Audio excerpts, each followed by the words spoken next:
Alright you guys, I have a quick announcement to make. Right now there's a special sale going on for a new video course I recorded for Improve My Chess. And the course is about one of the most fundamental principles in chess, that is weaknesses. What are weaknesses? How to create them, how to exploit them. And in this video I would like to show the intro video to the course as well as the beginning of the very first video. So here we go. Hey there, this is Grandmaster Niclas Huschenbeth. I'm your instructor for this course. You see, in chess there's certain strategic concepts that every chess player needs to learn and thoroughly understand. These concepts are essential because they occur over and over again in one's games. Without having the strategic understanding, one will often find himself like a fisher alone in the middle of the ocean. 1,000 directions to go to, but how would you know which one is the right one? So in this 4-hour course, we're going to cover one of these strategic concepts: weaknesses. You will learn what weaknesses are, what weak squares and weak pawns are. You will learn how to create weaknesses in your opponent's position and how to exploit them. You will learn how to use weak squares to develop an irresistible attack against your opponent's king. You will also learn how to avoid weaknesses in the first place in your own position and how to get rid of them or lessen their importance once you have them. I've carefully selected a number of illustrative games to teach you these strategic ideas. Throughout the games, I'll ask you questions from time to time. And it's very simple. The more you participate and the more you engage with the material, the better will be your strategic understanding at the end of this course. Are you ready? Let's begin. Welcome everybody, this is Grandmaster Niclas Huschenbeth and welcome to the first lesson in which we are going to define weak squares, what they are, and then later on we learn how to exploit them and how to use them for ourselves. So we begin with a very simplified position. This is a typical pawn structure which can arise out of the Sicilian, either the Sveshnikov Sicilian or very often also the Knight of Sicilian. So what do you think is the weak square in this position? That's right, the square on d5 is the weak square. So let us just formally define what a weak square is. A weak square, a hole, as the first world champion Wilhelm Stein has called it, is a square on the 5th or 6th rank of your opponent's position that cannot be defended by one of your opponent's pawns. And that means you can occupy it with your own pieces. So we see in this position the square d5 cannot be defended by one of black pawns because the pawns have already moved past the 5th rank. You see there's no pawn which can move to c6 and there's no pawn that can move to e6 at the moment because the e-pawn has already moved to e5. This means if a piece of us appears on the square, let's say a bishop or a knight, there's no way for our opponent, the black player, to get rid of this piece because he cannot attack it with one of his pawns. The only way for him to get rid of it is to exchange it with one of his pieces. And now this can be quite advantageous if we have the right piece configuration on the board. What you also notice in this position, and this often is the case with weak squares, is that there's a weak pawn as well, the pawn on d6. Now we can imagine that white can put a lot of pressure on this pawn by attacking with his own pieces, if he had some. We just have to imagine in our mind right now. For example, queen and rook, and bishop and knight. And the problem is for black, the pawn is weak because no other pawn is defending it. you see there's no pawn on c7, which is defending the pawn. The only way for black to defend the pawn is to defend it with his pieces, and that makes it a weak pawn. So often these two come together, weak square and weak pawn, but they don't have to. So let us go to a position with some more pieces on the board. Now, this is a position out of the Sicilian, and we'll play a few moves here to see what happens.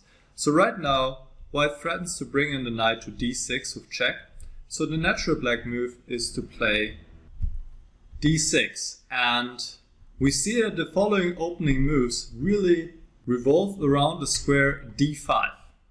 Now, white plays bishop to g5, and we see immediately white is intending in the future to exchange the knight on f6, which is the defender of the square on d5.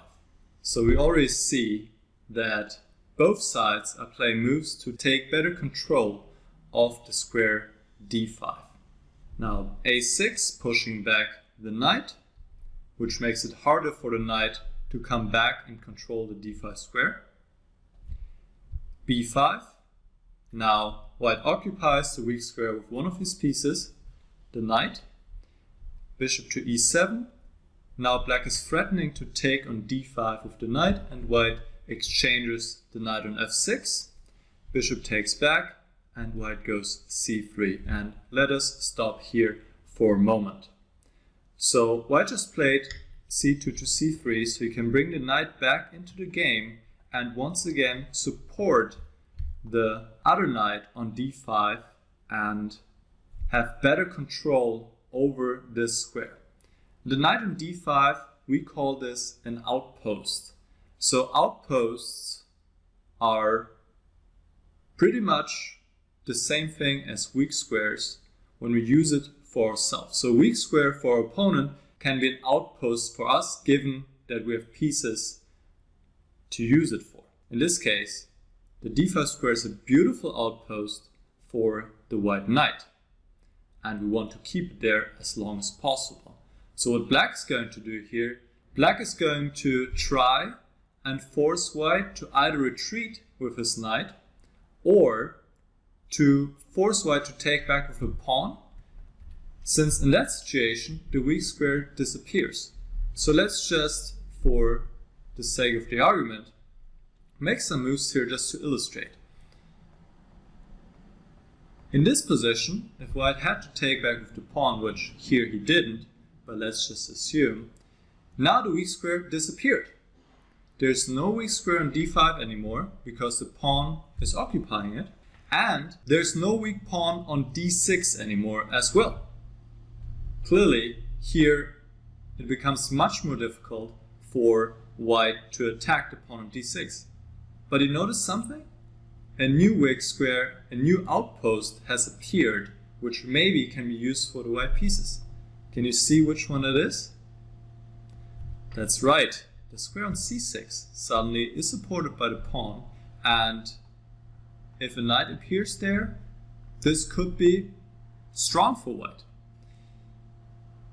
I want to point out at this point though that weak squares don't have to be supported by one's own pawns, as in this case the e4 pawn is supporting the knight on d5. If the pawn was on e3 instead of e4, it would be still a weak square, the square on d5 that is.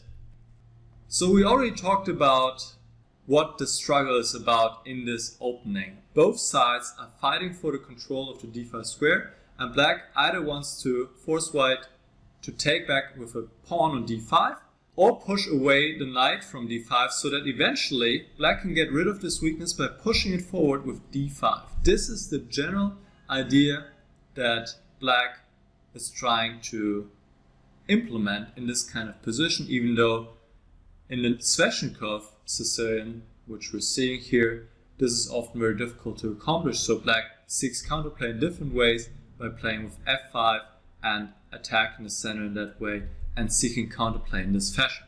But I don't want to get into the details too much. Rather, I want to show you another position. Alright, there you go. Now you have an impression of how the course looks like. As you noticed, there's no webcam of me in the video. So why is that? Well, for one, there's no distraction on the side. You can fully concentrate on the board and listen to what I'm explaining and thinking about the next moves. And for the other, it allows for post-production. After I was done with the video series, I sent it over to Improve My Chess, and they are very diligent. They took all the videos and edited out all the different mistakes I made.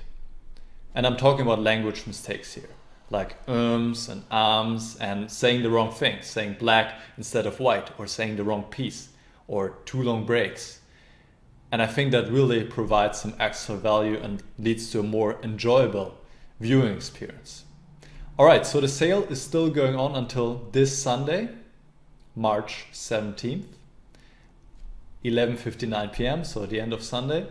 And until then, it will be $47. Afterwards, the course will cost much more. So if you're interested, you can click on the link in the description, and then I see you guys soon again. Bye-bye.